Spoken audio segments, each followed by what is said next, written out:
Experimental Methods, Part 1. This is a summary of the overall research methods, and I'll be talking about mainly BetweenSubject Designs. So to begin with, experimental methods can explain cause and effect since it allows for the manipulation of independent variables, changing one variable of interest. It measures the dependent variable, where we can attribute the effect to the manipulation and understand directionality. It also controls for extraneous variables, other variables that are not dependent or independent variables. Controlling for extraneous variables makes them into confounding variables that vary systematically with the IV and DV. Confounds involve individual differences or environmental variables that need to be controlled for. Experimental methods can allow for the comparison of scores between treatment conditions. There are, however, disadvantages in which the application of controls need to be stringent and the researchers need to know what to measure first.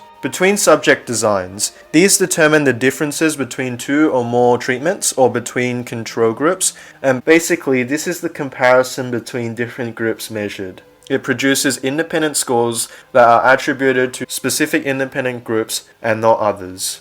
Different treatments are applied to different equivalent samples, which allows for easy comparisons to be made between groups.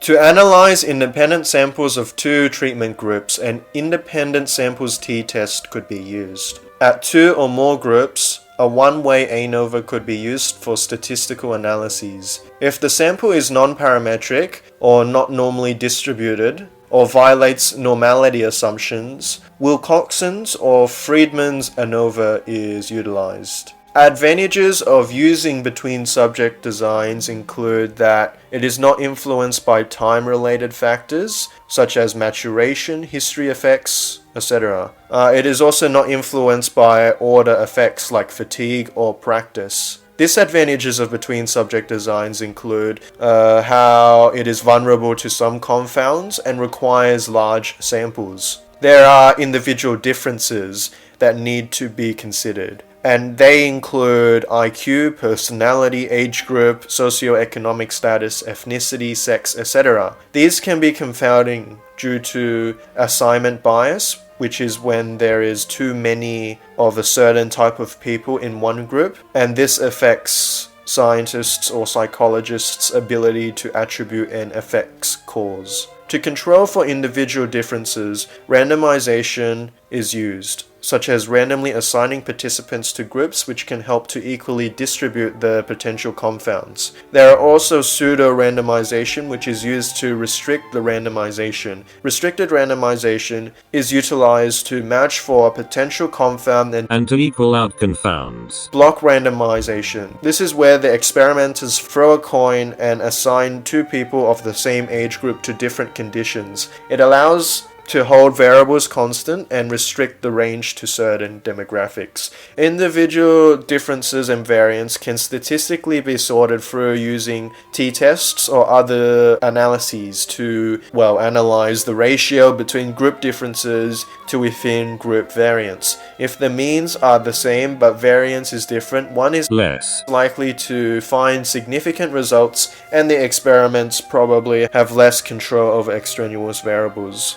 If the means are the same but the variance is different, one is less likely to find significant results, since the experiments probably have less control over the extraneous variables, implying that individual differences, or also known as noise or error, is affecting the effect of the different conditions, enough so that the results are not significant. There is a desire to keep variance within groups low and variance between groups high to get a significant difference. Within group variances are basically individual differences inside one group. If the individual difference are high, it makes it harder to detect between group differences, hence reducing the likelihood of finding significance. We must also consider environmental threats, which include how different participants are tested within different places, times, weather, exposure to noise, etc. Other threats include diffusion, which is where participants who talk amongst each other are not really separate groups. Differential attrition is how there are some individuals who drop out at different rates, and this may bias the results by filtering out people who are less keen or less interested in the experiment. There is also compensatory rivalry, which is where subjects discover which groups they are in and work harder to outcompete the other group. Compensatory equalization, for example, are where teachers use the new teaching method on the control, thus the control no longer becomes a control. And finally, there is resentful demoralization, which is where individuals who believe they should loathe give up or are uninterested. So they basically loathe. So in summary, we looked at experimental methods, between-subject designs, statistical analyses for between-subject designs, advantages and disadvantages of between-subject designs, individual differences, randomization, pseudo-randomization, restricted randomization, block randomization.